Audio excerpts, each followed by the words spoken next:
अनेक प्राकृतिक शोभा वाले दर्शनीय स्थल चित्रकूट पर्वत पर स्थित थे।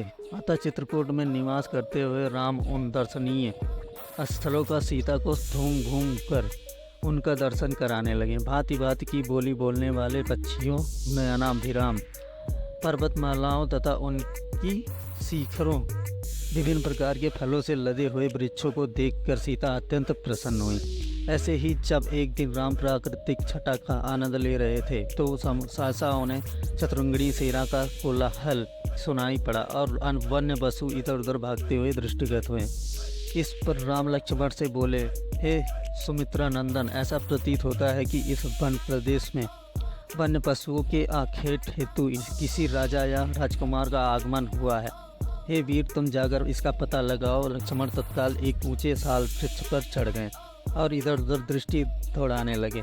उन्होंने देखा उत्तर दिशा से एक विशाल सेना हाथी, घोड़ों और शस्त्र अस्त्रों से सुसज्जित सैनिकों के साथ चली आ रही है, जिसके आगे आगे अयोध्या की पताका लहरा रही थी। तत्काल ही लक्ष्मण समझ गए कि वह अयोध्या की सेना है।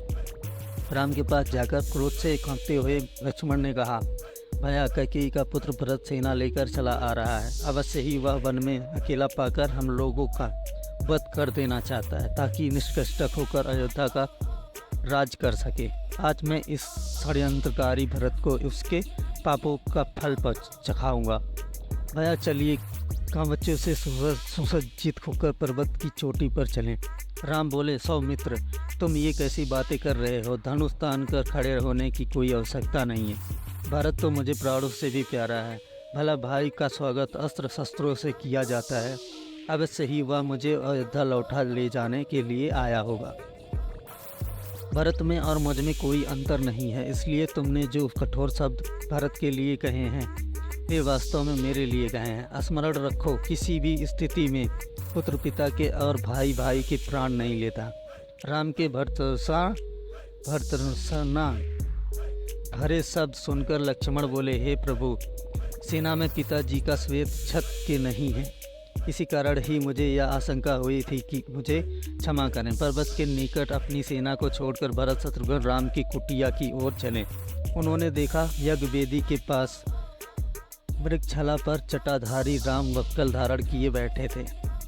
वे दौड़कर रोते हुए राम के पास पहुँचे। उनके मुख से केवल हे आर्य शब्द निकल सका और वे राम के चरणों में गिर पड़े।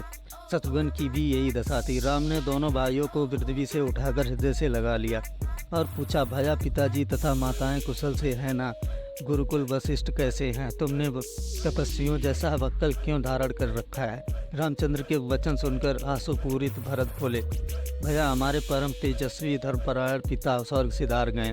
मेरी दृष्टा माता के जो पाप किया उसके कारण मुझ पर भारी कलंक लगा है और मैं किसी को अपना मुख नहीं दिखा सकता। अब मैं आपकी शरण में आया हूँ। आप अयोध्या का राज्य संभालकर मेरा उद्धार कीजिए। संपूर्ण मंत्रिमंडल, तीनों माताएं, गुरु वशिष्ठ आदि सब यही प्रार्थना लेकर आपके पास आए हैं। मैं आपका छोटा भाई हूँ, पुत्र के समान हूँ। माता के द्वारा मुझ पर लगाए गए कलंक को धोकर मेरी रक्षा करें। इतना कहकर भरत रोते हुए फिर राम के चरणों पर गिर गए और बार बार अयोध्या लौटने के लिए अनुनय विनय करने लगे।